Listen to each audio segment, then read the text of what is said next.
السلام علیکم ورحمۃ اللہ وبرکاتہ۔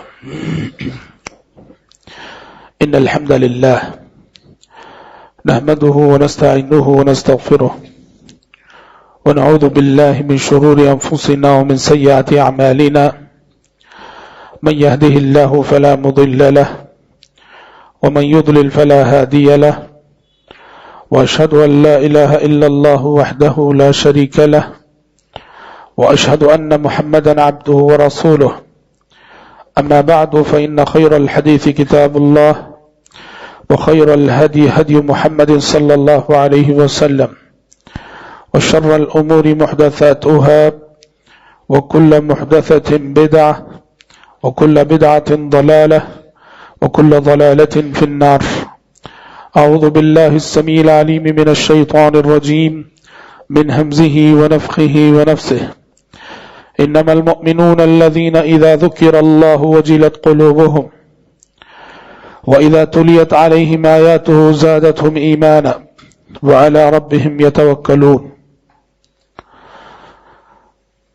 مجلس میں موجود علماء کرام، مرکز ابن القیم کے محترم ذمہ داران، معزز شرکاء اجلاس اور پردہ نشین خواتین اسلام، آج کے اس اجلاس کی اس دوسری تقریر میں منتظمین اجلاس نے مجھے آپ کے سامنے گفتگو کرنے کے لیے ایک اہم عنوان اور ایک اہم موضوع دیا ہے.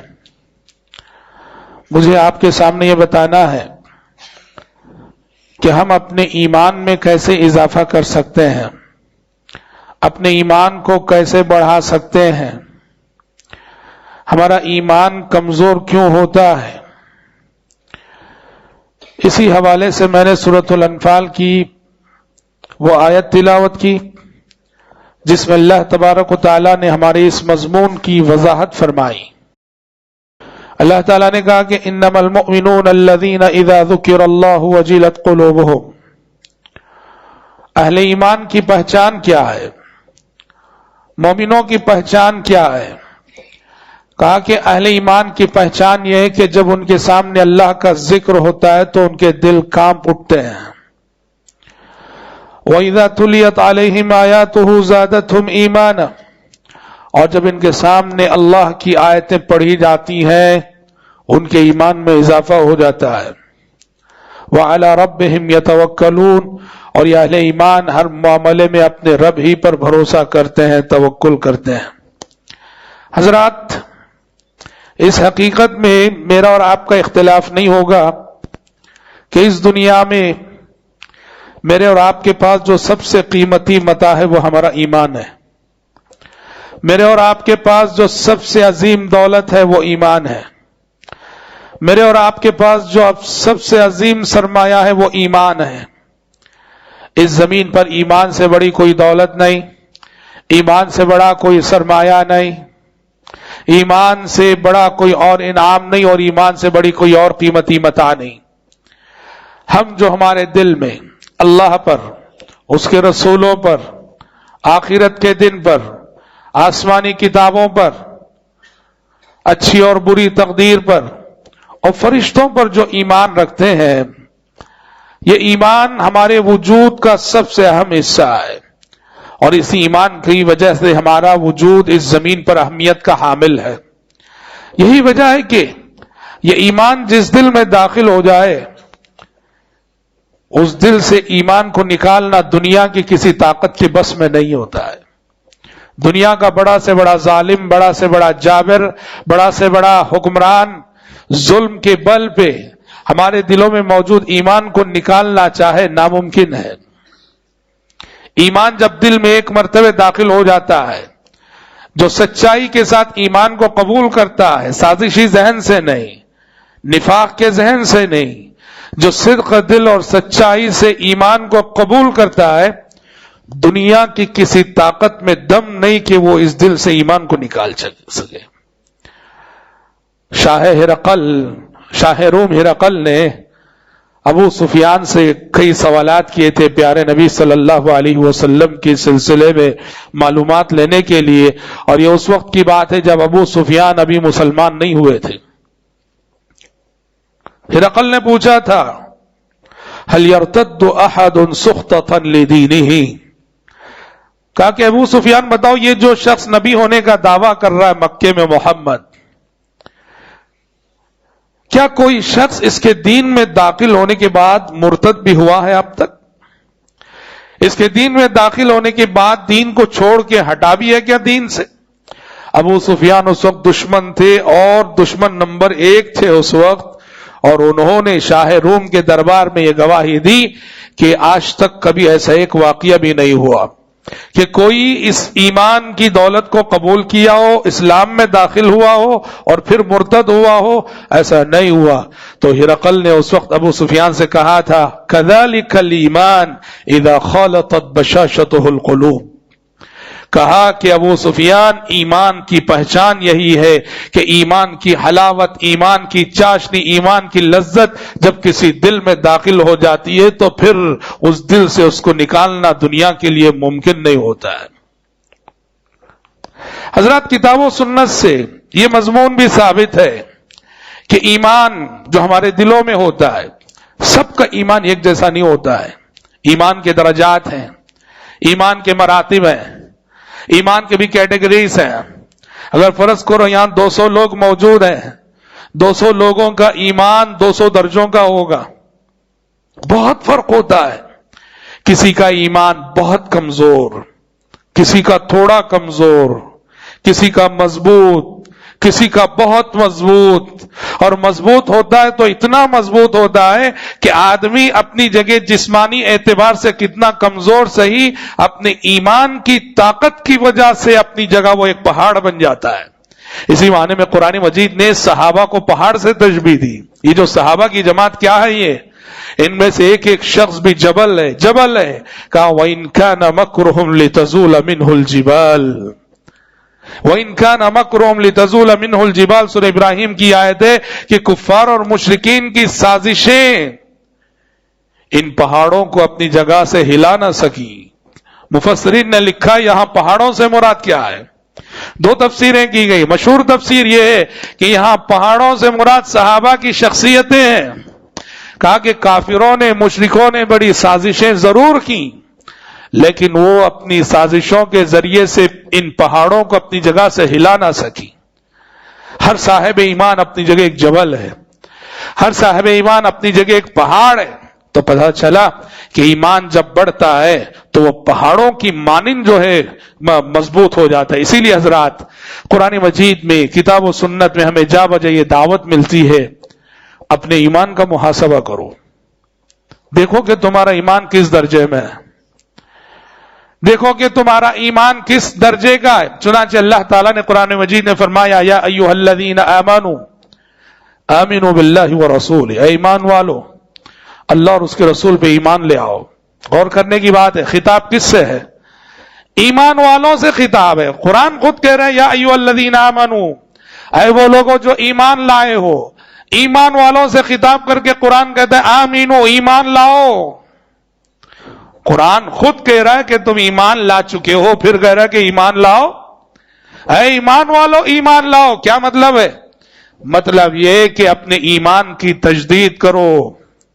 تمہارا ایمان پرانا ہو گیا ہوگا، تمہارا ایمان کمزور پڑ چکا ہوگا، اپنے ایمان کو سنوارنے کی کوشش کرو، نکھارنے کی کوشش کرو، بڑھانے کی کوشش کرو، اس میں تازگی لانے کی کوشش کرو، اسے مضبوط کرنے کی کوشش کرو۔ طبرانی کی ایک حدیث ہے جسے امام البانی نے بھی صحیح قرار دیا ہے۔ پیارے نبی صلی اللہ علیہ وسلم نے فرمایا ان الایمان لا يخلق في جوف احدكم كما يخلق الثوب، کہا کہ لوگوں جس طرح بار بار پہننے سے کپڑا پرانا ہو جاتا ہے، ویسے ہی تمہارے دلوں میں پایا جانے والا ایمان بھی کبھی کمزور پڑتا ہے، پرانا ہوتا ہے، بوسیدہ ہوتا ہے۔ فاسألوا اللہ تعالی ان يجدد الایمان فی قلوبکم، لہذا اللہ سے مانگا کرو، پوچھا کرو کہ اللہ تمہارے دلوں میں ایمان کی تجدید کر دے، ایمان کی تازگی عطا کرے، ایمان کی حلاوت عطا کرے، ایمان کی چاشنی عطا کرے۔ تو حضرات پتہ چلا کہ ایمان کی تجدید کرنی چاہیے، کوشش کرنی چاہیے۔ دیکھیے ایک مقام ہے ایمان کا، ایک مقام ہے، ایک درجہ ہے ایمان کا جس کو حلاوت ایمانی کہا جاتا ہے۔ یاد رکھو دنیا میں ایمان کا بھی ایک مزہ ہے. ہم نے بہت ساری لذتیں جانی ہیں, بہت سارے مزے ہمیں معلوم ہیں. زبان کی لذت سے ہم واقف ہیں, اچھا کھانا چاہتے ہیں. کان کی لذت سے ہم واقف ہیں, اچھی آوازیں سننا چاہتے ہیں. آنکھ کی لذت سے ہم واقف ہیں, اچھے مناظر دیکھنا چاہتے ہیں. ناک کی لذت سے ہم آشنا ہیں, اچھی خوشبو سونگھنا چاہتے ہیں. دنیا میں لذتیں بہت ہیں, لیکن ایک لذت ہے دنیا میں ایمان کی بھی. ایمان کی بھی ایک لذت ہے, ایمان کا بھی ایک مزہ ہے. یہ مزہ کب ملے گا؟ یہ مزہ تب ملے گا جب ہمارا ایمان بالکل اعلیٰ درجے کا اور کوالٹی کا ایمان ہو. پیارے نبی نے فرمایا ذاق طعم الایمان, ذاق طعم الایمان من رضی باللہ ربا وبالاسلام دینا وبمحمد نبی ورسولا. آپ نے فرمایا ایمان کا مزہ چکھ لیا وہ شخص, ایمان کا مزہ چکھ لیا وہ شخص, ایمان کی لذت پا چکا وہ شخص جو اللہ سے راضی ہو جائے رب ہونے کے اعتبار سے, اسلام سے راضی ہو جائے دین ہونے کے اعتبار سے, محمد صلی اللہ علیہ وسلم سے راضی ہو جائے نبی اور رسول ہونے کے اعتبار سے. یہ حدیث بتاتی ہے کہ ایمان کی ایک لذت ہے, ایمان کا ایک مزہ ہے. اور دوسری حدیث میں ایمان کی اس لذت کو مٹھاس سے تعبیر کیا گیا, حلاوت سے تعبیر کیا گیا. چنانچہ آپ صلی اللہ علیہ وسلم نے فرمایا ثلاث من کن فیہ وجد بہن حلاوت الایمان. تین باتیں ایسی ہیں کہ جس کے اندر بھی یہ تین باتیں ہوں, یہ تین صفات پائی جائیں, وجد بہن حلاوت الایمان, ان تین باتوں کے سبب وہ ایمان کی مٹھاس پالے گا, ایمان کی حلاوت کو پالے گا. من کان اللہ ورسولہ احب الیہ مما سواہما. پہلی صفت کہا کہ جس کے دل میں اللہ اور اس کے رسول کی محبت دنیا وما فیہا سے بڑھ کر ہو. وَأَن يُحِبَّ الْمَرْءَ لَا يُحِبُّهُ إِلَّا لِلَّهِ. دوسری صفت کہ کسی سے محبت کرے تو خالص اللہ کی خاطر کرے, دنیا کی خاطر نہیں.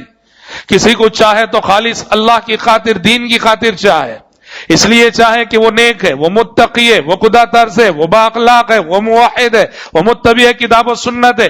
ان بنیادوں پر کسی سے ہم محبت کریں. وَأَن يَكْرَهَ أَن يَعُودَ فِي الْكُفْرِ بَعْدَ إِذْ أَنْقَذَهُ اللَّهُ مِنْهُ كَمَا يَكْرَهُ أَن يُلْقَى فِي النَّارِ. اور کفر سے بچا کر جب اللہ اسلام میں لا چکا ہے تو واپس کفر میں جانا ہمارے دل میں اتنا ہی ناپسندیدہ ہو جتنا کہ آگ میں ڈالا جانا ناپسندیدہ ہو. پیارے نبی نے فرمایا یہ تین صفات جس کے اندر ہوں گی اس نے ایمان کی حلاوت پالی, ایمان کی مٹھاس کا مزہ چکھ لیا. پتا چلا میرے بھائی, ایمان کی ایک حلاوت ہے, ایمان کی ایک چاشنی ہے, ایمان کی ایک لذت ہے, ایمان کی ایک مٹھاس ہے. اپنے ایمان کی اس لذت کو زندگی میں پانے کی کوشش کرو. اور حضرات صحابہ کرام رضوان اللہ علیہم اجمعین کی خصوصیت یہی تھی کہ ان کا ایمان اس درجے کا تھا, ان کا ایمان اس معیار کا تھا کہ جس کو لذت ایمانی یا طعم الایمان یا حلاوت ایمانی سے حدیثوں میں تعبیر کیا گیا ہے. یقین کی وہ کیفیت تھی. حضرت علی کا مشہور جملہ ہے, حضرت علی کہا کرتے تھے لو کشف الحجاب, یا بعض روایتوں میں لو کشف الغطاء لمزددت یقینا. حضرت علی فرماتے تھے کہ پیارے نبی کی باتوں کو سن کر آخرت کے سلسلے میں, جنت اور جہنم کے سلسلے میں, حشر اور نشر کے سلسلے میں, قبر کے سلسلے میں میرے دل میں اتنا یقین پایا جاتا ہے کہ اللہ کی قسم اگر آنکھوں کے سامنے سے غیب کے پردے ہٹ جائیں, آنکھوں کے سامنے سے غیب کے پردے ہٹ جائیں اور میں اپنی آنکھوں سے جنت اور جہنم کو دیکھنے لگوں تو تب بھی میرے ایمان میں اضافے کی گنجائش باقی نہیں ہے. میرے ایمان میں اضافے کی گنجائش باقی نہیں. کیوں؟ اس لیے کہ پیارے نبی سے صرف سن کر انہوں نے ایمان کا جو اعلیٰ سے اعلیٰ درجہ ہوتا ہے جس کے بعد کوئی اور مقام نہیں, پیارے نبی سے سنی ہوئی باتوں پہ اس یقین کے ساتھ ایمان لایا ہے. ان کا ایمان 100% اتنا مکمل ہے کہ اگر غیب کے پردے ہٹ جائیں اور غیب مشاہدہ بن جائے تو اضافے کی کوئی گنجائش ہے نہیں. اس لیے کہ جو اضافہ ہونا تھا وہ پہلے ہی سے ہے. 100% ان کا ایمان پوری طرح سے مکمل ہے. یہ بہت بڑی بات ہے. یہ حضرات صحابہ کرام رضوان اللہ علیہم اجمعین کی خصوصیت ہے کہ ایمان و یقین کی جو کیفیت ان کے دلوں میں تھی اللہ اکبر. اس کیفیت نے اس پورے طبقے کو ممتاز کر ڈالا. ایمان کا اعلیٰ سے اعلیٰ رتبہ، ایمان کا اعلیٰ سے اعلیٰ درجہ، اور ایمان کا جو سب سے اعلیٰ معیار ہے وہ حضرات صحابہ کرام رضوان اللہ علیہم اجمعین کو نصیب تھا. حضرات دیکھیے، میں اور آپ ہم سب جس دور میں جی رہے ہیں، اس دور میں ہمارے بہت سارے مسائل ہیں، بہت ساری الجھنیں ہیں، بہت سارے پرابلمز ہیں. بہت سارے مسائل کا تعلق دنیا سے. دنیا کو جانے دو بھاڑ میں. ہمارا بزنس، ہمارا کاروبار، ہمارے بیوی بچے، ہمارا گھر، ہماری گاڑیاں، ہمارے بنگلے، سمجھتے کہ نہیں؟ کرو. لیکن اگر دنیا ہماری گھاٹے میں ہے، دنیا اگر ہماری نقصان میں ہے تو یہ نقصان نہیں. کیوں؟ یہ دنیا ایسی ہے، پیارے نبی فرماتے ہیں لو كانت الدنيا تعدل عند الله جناح بعوضة لما سقى منها كافرا شربة ماء. یہ دنیا اپنے خزانوں سمیت آ جائے، اللہ کے پاس اس پوری دنیا کے خزانوں کی قیمت مچھر کے پر کے برابر بھی نہیں ہے. مچھر کے پر کے برابر بھی یہ دنیا اللہ کے نزدیک کوئی قیمت نہیں رکھتی. تو ہمارے کچھ پرابلمس ہیں جو دنیا سے متعلق ہیں، لیکن ہمارے کئی پرابلمس ہیں، مسائل ہیں جن کا تعلق ہمارے دین سے ہے. اور یہ بڑا مسئلہ ہے، یہ بڑا مسئلہ ہے. اور اس میں دین سے متعلق ہمارے جو مسائل ہیں اس میں سے ایک بہت بڑا مسئلہ ہے، ایک مرض ہے، ایک بیماری ہے جسے ضعف ایمانی کہا جاتا ہے. ایمان کی کمزوری، جسے ہم دوسرے الفاظ میں اگر ہم بولے نام کے مسلمان.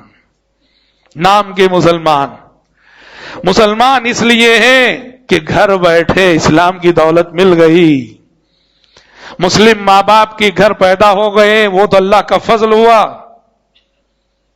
بصیرت کی بنیاد پر، فہم و فراست کی بنیاد پر، سمجھ اور داری اور دانشوری کی بنیاد پر ایمان کو اپنانا، ایمان کو قبول کرنا. ایمان کے اعلیٰ مقامات، ایمان کے اعلیٰ مراتب سے ہم بہت دور ہیں. ضعف ایمانی یہ امت مسلمہ کا ایک بہت بڑا مرض ہے.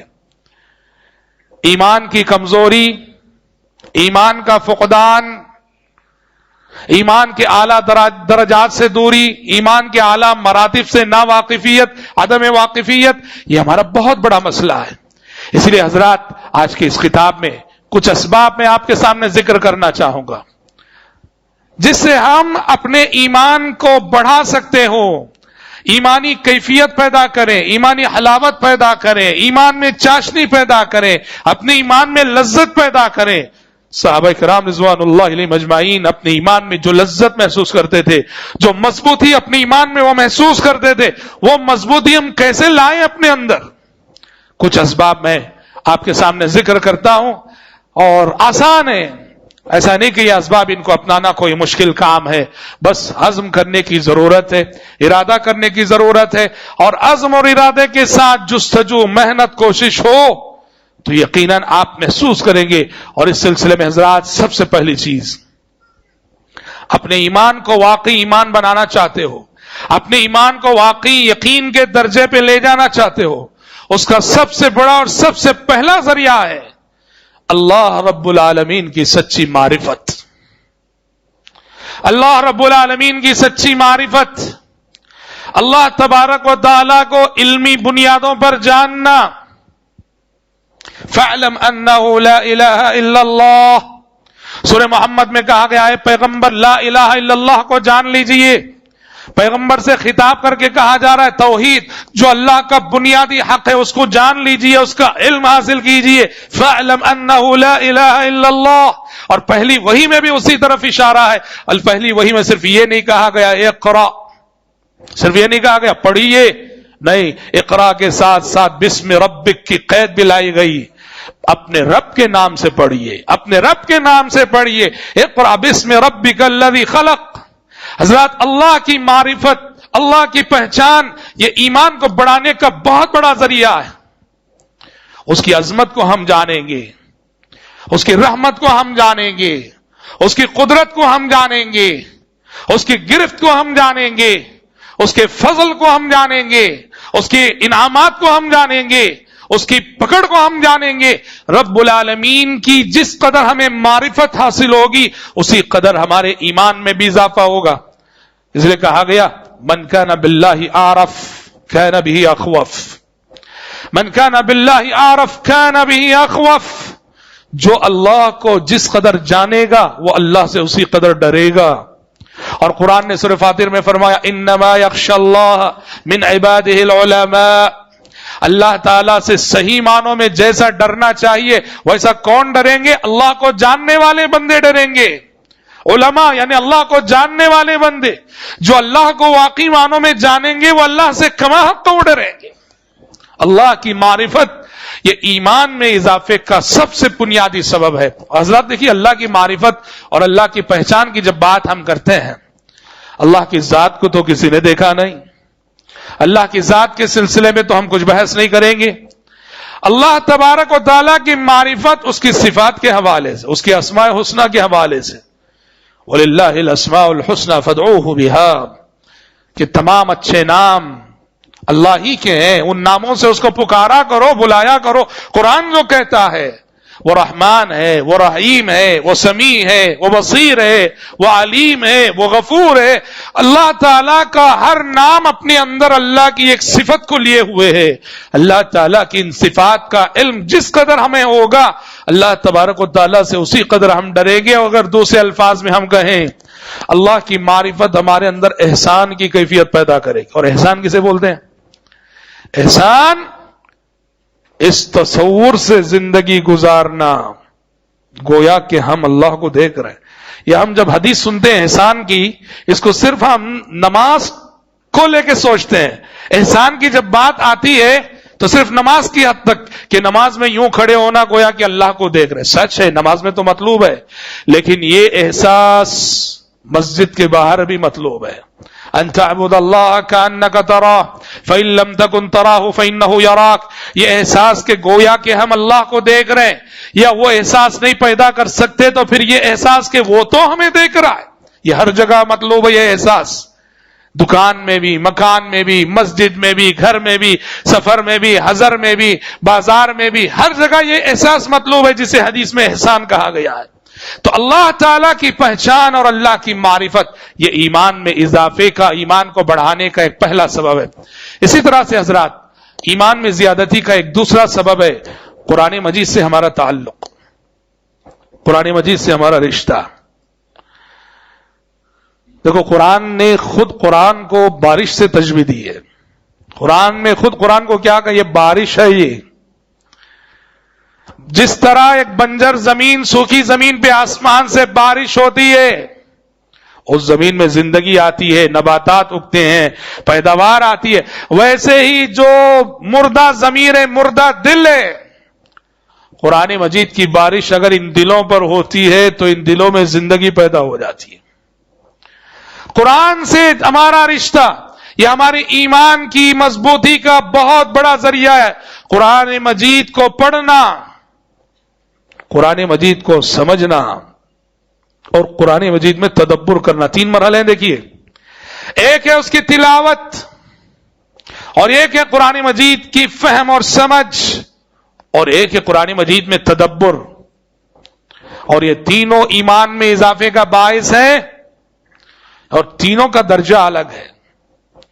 جو صرف قرآن پڑھتا ہو ایمان میں اضافہ ہوتا ہے، مگر اتنا نہیں جتنا اضافہ کے سمجھنے والے کے ایمان میں ہوتا ہے. جو قرآن پڑھنے کے ساتھ ساتھ قرآن کو سمجھتا ہو، یہ کتاب تلاوت نہیں، یہ تو کتاب ہدایت ہے.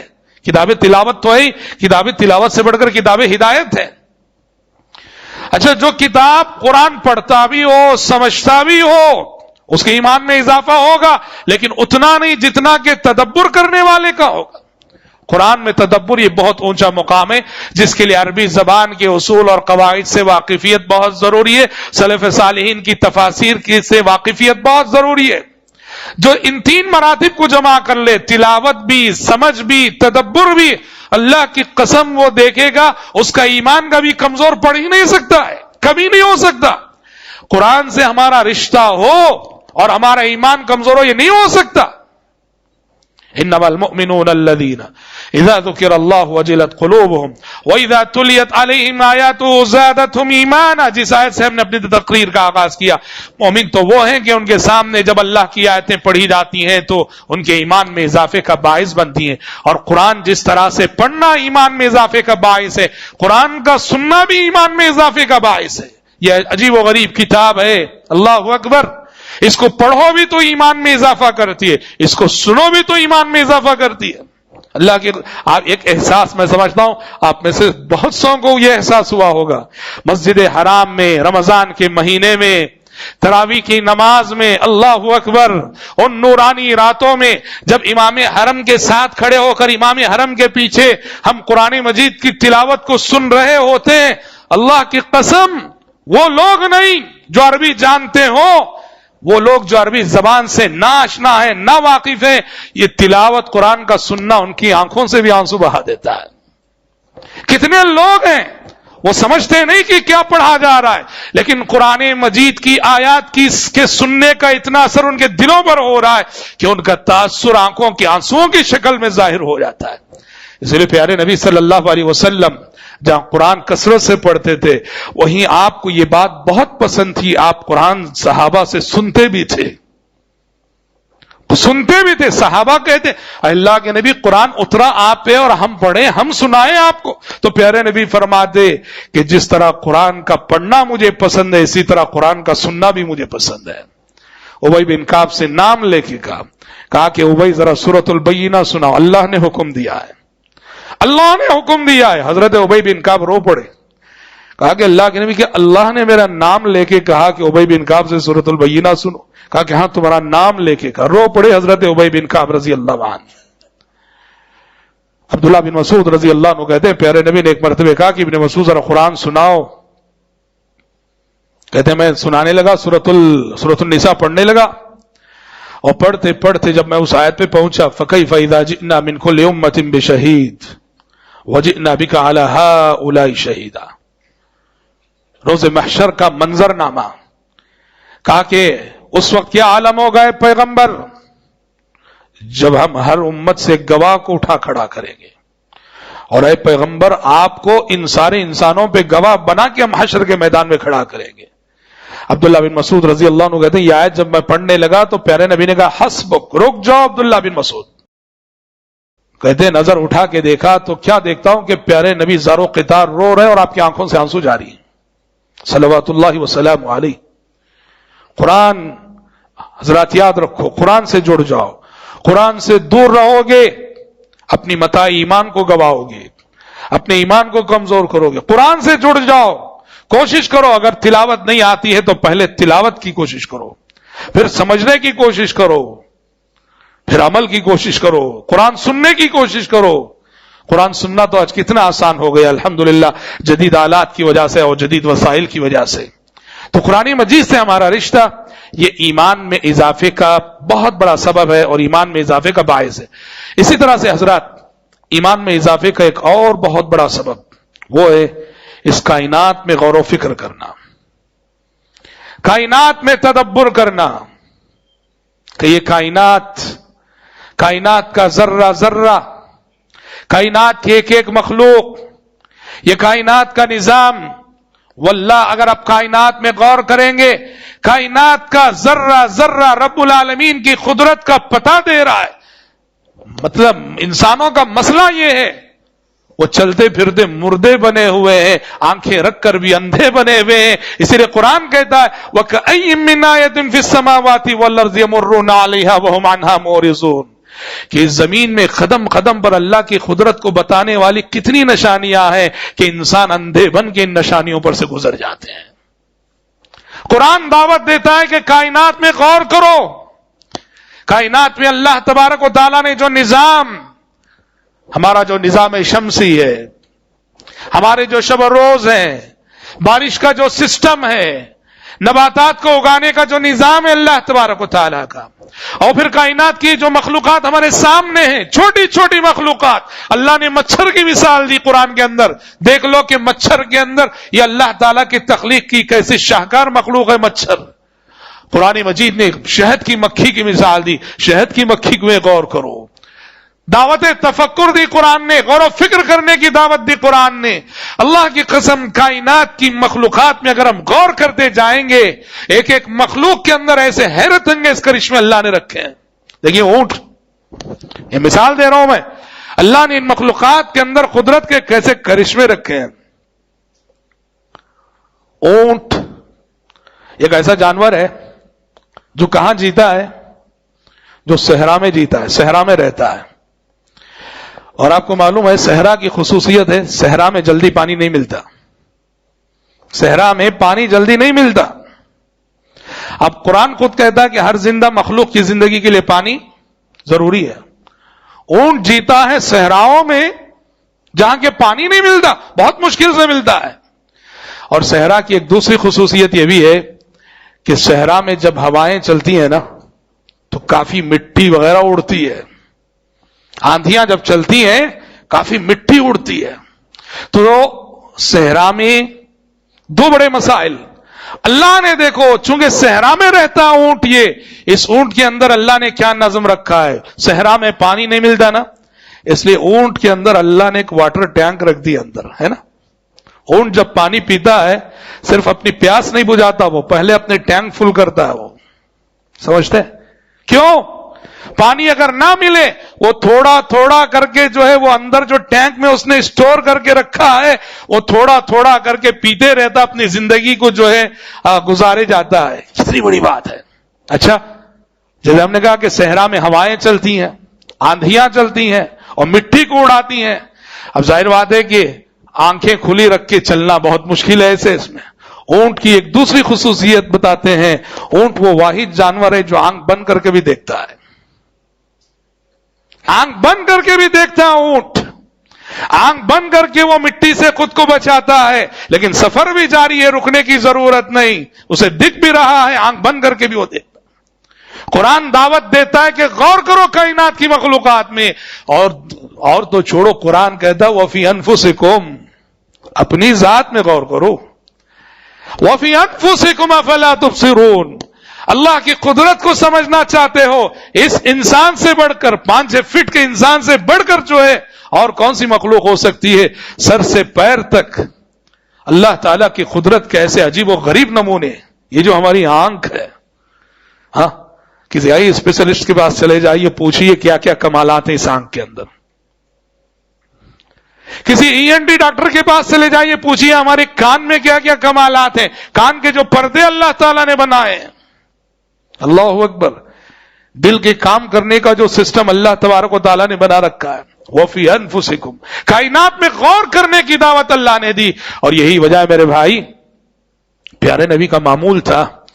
پیارے نبی صلی اللہ علیہ وسلم رات میں جب اٹھتے تھے تہجد کے لیے، آپ کا معمول تھا، آپ گھر سے باہر تشریف لاتے، آسمان کی جانب دیکھتے اور آسمان کی جانب دیکھ کر آپ وہ آیت پڑھا کرتے تھے، ان فی خلق السماوات والارض واختلاف اللیل والنہار لآیات لأولی الالباب الذین یذکرون اللہ قیاما وقعودا وعلی جنوبہم ویتفکرون فی خلق السماوات والارض ربنا ما خلقت هذا باطلا سبحانک فقنا عذاب النار. اللہ اکبر. دیکھو کیسے وقت پڑھ رہے ہیں پیارے نبی، رات کی تنہائیوں میں، رات کی خلوتوں میں، رات کی تاریکیوں میں، اور وہ بھی آسمان کی جانب دیکھ کر. جب چاند اپنی کرنیں بکھیر رہا ہے، جب ستارے اپنے حسن کا جلوہ دکھا رہے ہیں، جب آسمان مزین ہے، سورا ہوا ہے، اور کائنات بالکل غور و فکر کی دعوت دے رہی ہے، اور اس وقت پیارے نبی یہ آیت پڑھتے ہیں کہ ان فی خلق السماوات والارض، یقیناً زمین اور آسمان کی تخلیق میں، واختلاف اللیل والنہار، اور دن اور رات کے تغیر اور رد و بدل میں، رات کے بعد دن کا آنا، دن کے بعد رات کا آنا، لآیات لأولی الالباب، عقل مندوں کے لیے اس میں بڑی نشانیاں ہیں. کون عقل مند؟ الذین یذکرون اللہ قیاما وقعودا وعلی جنوبہم، جو اللہ کا ذکر کرتے ہیں، اللہ کو یاد کرتے ہیں، کھڑے ہو کر بھی، بیٹھ کر بھی، لیٹ کر بھی. وَيَتَفَكَّرُونَ فِي خَلْقِ السَّمَاوَاتِ وَالْأَرْضِ، اور زمین اور آسمان کی تخلیق میں غور و فکر کیا کرتے ہیں. اور غور و فکر کا نتیجہ اور رزلٹ کیا ہے کہ بے ساختہ ان کی زبان سے یہ دعا نکلتی ہے کہ ربنا ما خلقت هذا باطلا، اے اللہ تو نے یہ وسیع اور اس کائنات بے مقصد نہیں بنائی ہے. یہ وسیع اور اس کائنات تو نے بے معنی نہیں بنائی ہے. سبحانک، تیری ذات پاک ہے. دنیا والوں نے تیرے ساتھ جن جن کو شریک کیا ہے انہوں نے تیری قدر نہ جانی، تیری قدر نہ پہچانی. تو جیسی ذات کے ساتھ انہوں نے کیسوں کو شریک کر رکھا ہے. سبحانک فقنا عذاب النار، تیری ذات پاک ہے. جنت جہنم آنے والی ہے اور جب وہ دن آ جائے تو پروردگارا عذاب جہنم سے ہمیں بچا لینا. دیکھ رہے ہیں آپ پیارے نبی صلی اللہ علیہ وسلم تہجد کے لیے اٹھ رہے ہیں تو آپ یہ آیتیں پڑھ رہے ہیں. اپنی عبادت کو کائنات میں تفکر اور کائنات میں تدبر سے آپ جوڑا کر رہے ہیں. تو حضرات اپنے ایمان کو بڑھانے کا، اور موجودہ دور میں تو آپ جانتے ہیں سائنس جسے کہتے ہیں، سائنس جسے کہتے ہیں، چونکہ آج یہ بے ایمانوں کے ہاتھ میں ہے اسی لیے ہمارے نوجوان جو ہے الحاد کی طرف جاتے ہیں. ورنہ آپ کو معلوم ہے کہ سائنس نے کیسے کیسے حقائق آشکارا کیے ہیں اور کتنے بڑے بڑے سائنٹسٹ جو ہے اپنی تحقیقات کے بعد مشرف و اسلام ہو چکے ہیں. کائنات کے اسرار و رموز سے واقفیت کے بعد ان کے سامنے اس کے سوا کوئی گنجائش نہ رہی کہ وہ بھی اقرار کریں کہ ربنا ما خلقت هذا باطلا سبحانك فقنا عذاب النار. حضرات اسی طرح سے ایمان میں اضافے کا ایک اور بنیادی سبب ہے، وہ ہے نیک لوگوں کی صحبت، اچھے لوگوں کا ساتھ. ہمارا اٹھنا بیٹھنا صالحین کے ساتھ ہو، اچھے لوگوں کے ساتھ ہو، نیک لوگوں کے ساتھ ہو. ایک دیکھو صحبت کا وہ تصور ہے جو صوفیاء کے پاس ہے، تصوف اور صوفیزم والوں کے پاس پیر اور مرید کا جو رشتہ ہے، ہم اس کی بات نہیں کر رہے ہیں. قرآن نے اس بات کی دعوت دی ہے کہ دنیا میں ہمیشہ اچھے لوگوں سے قریب رہو اور اچھے لوگوں کو اپنے سے قریب کرو. چنانچہ قرآن نے کہا وَاصْبِرْ نَفْسَكَ مَعَ الَّذِينَ يَدْعُونَ رَبَّهُمْ بِالْغَدَاةِ وَالْعَشِيِّ يُرِيدُونَ وَجْهَهُ. اے پیغمبر اپنے آپ کو باندھ لیجئے ان لوگوں کے ساتھ. خطاب پیغمبر سے، مخاطب امت ہے، کیونکہ اس صحبت کی ضرورت امت کو ہے، پیارے نبی کو نہیں.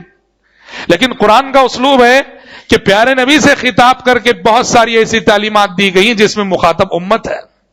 وَاصْبِرْ نَفْسَكَ، اے پیغمبر اپنے آپ کو باندھ لیجئے ایسے لوگوں کے ساتھ جو صبح و شام اللہ کی عبادت کرتے ہیں، اس کی رضا چاہتے ہوئے، اس کی خوشنودی چاہتے ہوئے. حضرات نیک لوگوں کی صحبت، نیک لوگوں کا ساتھ، نیک لوگوں کی معیت، نیک لوگوں کی رفاقت، نیک لوگوں کی دوستی میرے اور آپ کے ایمان کو بہت بڑھائے گی. اللہ اکبر. صحابہ کرام رضوان اللہ علیہم اجمعین پیارے نبی کی صحبت میں جب رہتے تھے، ان کے ایمان کی جو کیفیت ہوتی تھی، ان کی ایمان کی جو کوالٹی تھی، آپ نے وہ مشہور حدیث سنی ہے حضرت حنظلہ کی. کیا حضرت حنظلہ نے کیا تاثر پیش کیا؟ کہا نافق حنظلہ. گھر سے نکلے کہتے ہوئے نافق حنظلہ، میں تو منافق ہو گیا. کیوں؟ ابو بکر سے ملاقات ہو گئی.